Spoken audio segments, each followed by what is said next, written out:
everybody that was in that locker room, that was in that trip, especially knowing the circumstances that we were going through out there.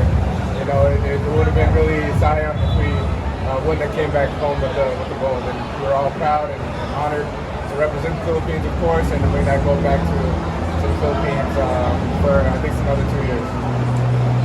You had an integral part in the gold medal game. You, aside from Justin, you played there. Talk about your performance in that gold medal game. Yeah, you know, I think one thing that helped was that we talked about before the game that a lot of us in our roster has played in big games before in our career. We played in Game 7s, we played in Game 6s, you know, finals games, you know, bigger crowds than what we saw. So once we put things into perspective, we were like, this is just another game that we really just got to focus in on the game plan. And the coaching staff did a great job of making their adjustments. And it actually worked out for us that we were able to make the right adjustments and actually execute it. And that's what it comes down to, is execution. So us being able to execute was everything. And of course, you got to give credit to the coaching staff for coming up with that game plan. So you're taking a rest before coming back?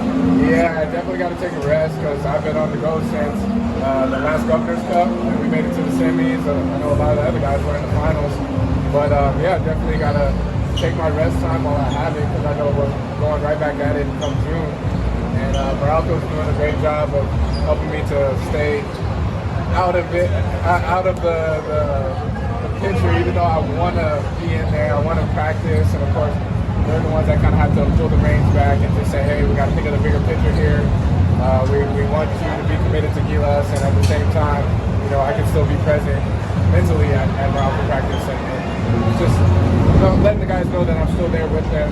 I think that'll mean a lot to them. And then, of course, whenever the time comes for me to join them, I'll join them. But until then, I just got to focus on one thing at a time. How about potentially being part of the World Cup pool? Potentially?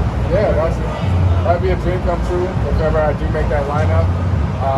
You know, don't get to see the best players in the world, get to go up against the best players in the world. That's the closest thing to the NBA that a lot of us will ever get. And so, of course, I want to be in that lineup, but you know, it all comes down to the decision of coach and what lineup he feels will best suit our chances of getting some wins in our group. And I think that's the big decision that they have to be. But them knowing that I'm available is everything that I need, as far as just knowing that I'm available, I'm 100% healthy, and I'm ready to go if my name is called upon. And I think I was able to show that a little bit in the SEA Games, so hopefully that helps. Yes.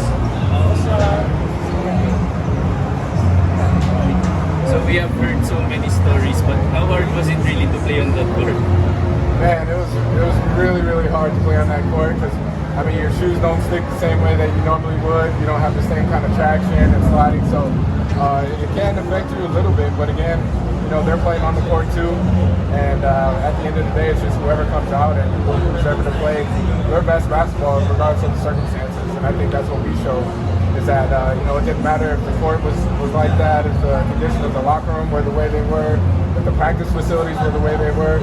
We all went there to win, and we 100% committed to that, regardless of the circumstances.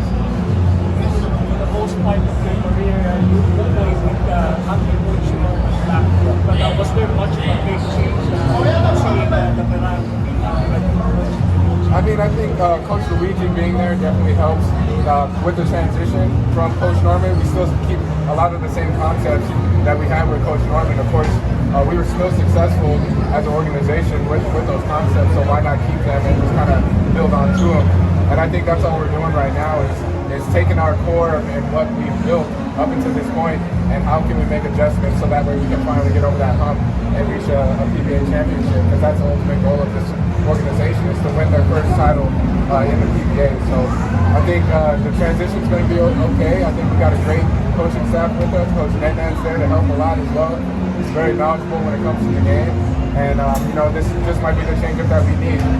But, of course, you got to give credit to Coach Norman for putting this team and his organization in the position that it's in from the get-go. So never forget that. Thank you. Thank you guys.